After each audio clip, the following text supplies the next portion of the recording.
There's one thing that I've learned about podcasting over the years, and I'm terrible at it, and that is clarity. Hello, everyone. This is your host, Jamie Buckley, and this is Life of Fiction, episode 13.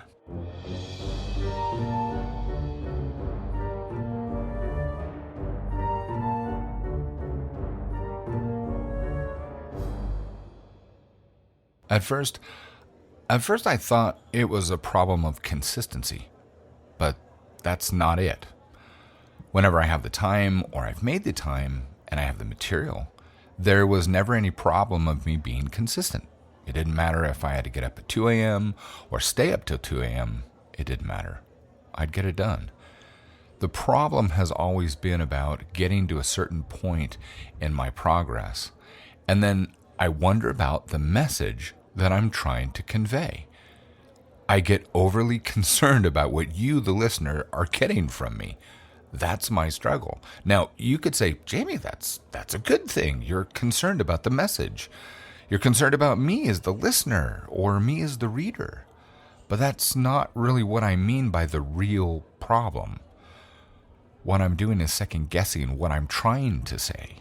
It's that little voice inside me from the marketing demon in my brain, a voice that keeps shouting, "Make sure you tell them the message that will entice them to do what you want them to do."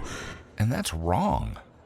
You might not agree with me, and that's fine, but when I look myself in the mirror, that's not the person I want to be. That's actually not my personality. So I end up having this internal conflict that eats me up, and I start second-guessing everything that I say and taking time off to double-check my intent. And that's what happened. Now, if you told me this part was a good thing, I would agree with you. I want to be a kind person. I want to be a good person. I want to be a thoughtful, giving individual. But most of all, I want to earn your trust because I want to give you mine. Does that make sense? And that came down to the message. So I took a little time off to think. It was far more important to me. I was doing the right thing for the right reasons rather than keeping a podcast schedule. I'm sorry if you were waiting for that and for this delay, because it's not that the schedule wasn't important, and it's not that you weren't important. You are. It was about the intent, authenticity, and the value being the most important thing to me, both for you and for me. What was I doing with this podcast? What was I doing with Life of Fiction? What is the purpose?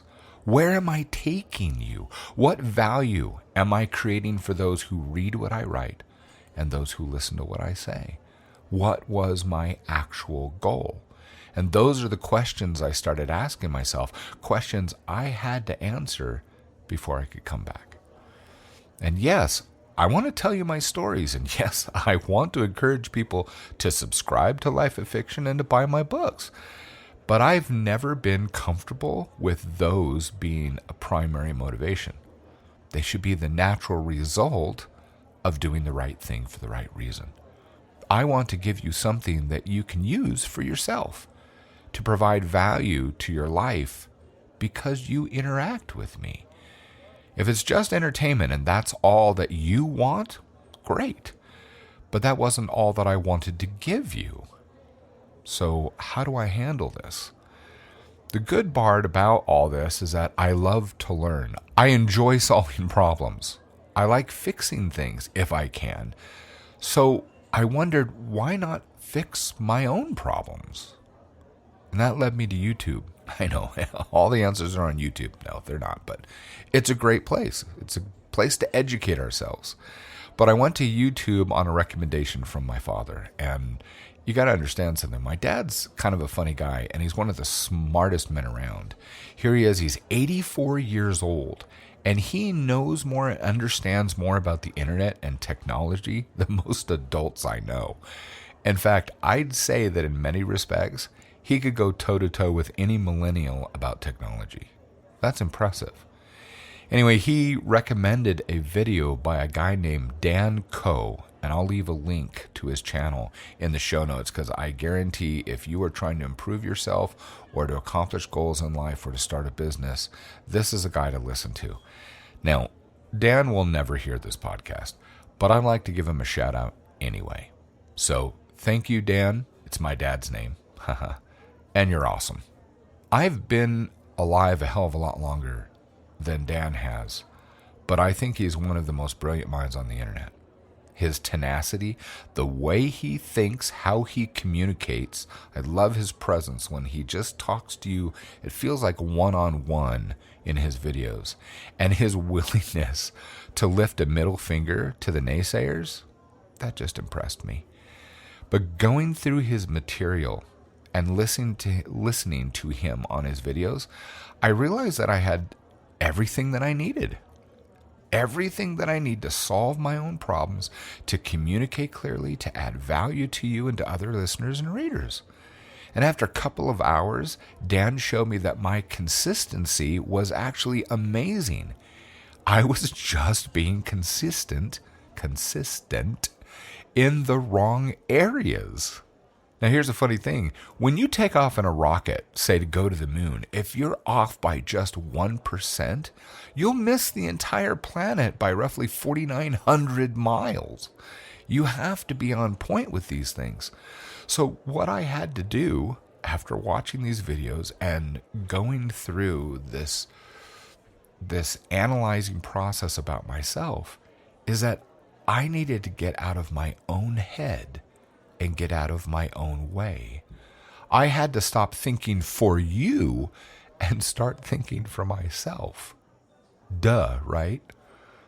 But as I considered my life goals, I realized I'm leading readers through a carefully constructed and interconnected fictional world.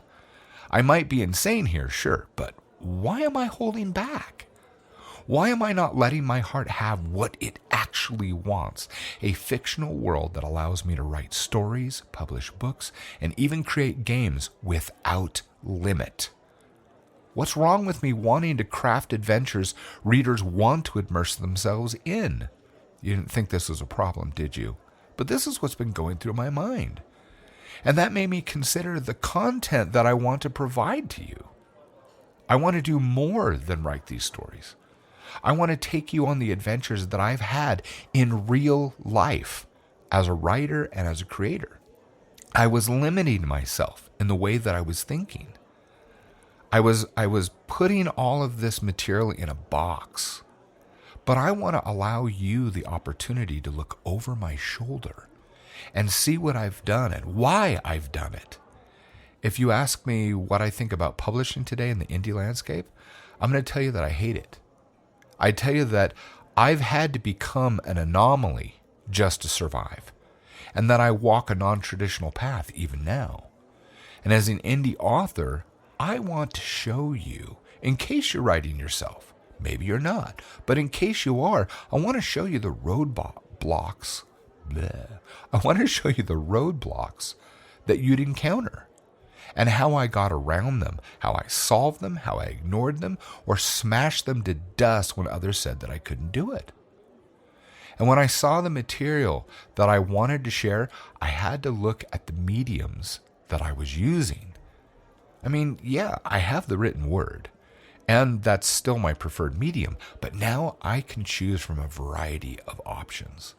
I have this podcast, yes. I also have audio itself. And what I mean by that is providing snippets in my articles, using apps on my iPhone to express things that I can't write. And that's huge. Add to that the ability to do videos now here on Substack. I have the equipment with an HD camera, but also on my iPhone. So I can have conversations with you and my readers anywhere, anytime. And that got me asking myself, why am I not doing that? There's been so many times that I have had an idea and that I literally wanted to sit down and share it with you. But if you can probably hear in the background, noisy children dominated the house. I love my noisy children, but it doesn't make a suitable environment for podcasting. With an iPhone, I could do a mobile podcast or a mobile video. In fact, I could have a cup of coffee and sit down and share some of my baffling ideas. Haha. And I have plans, by the way. So that led me to the realization that I've had even more information to share because I have experience.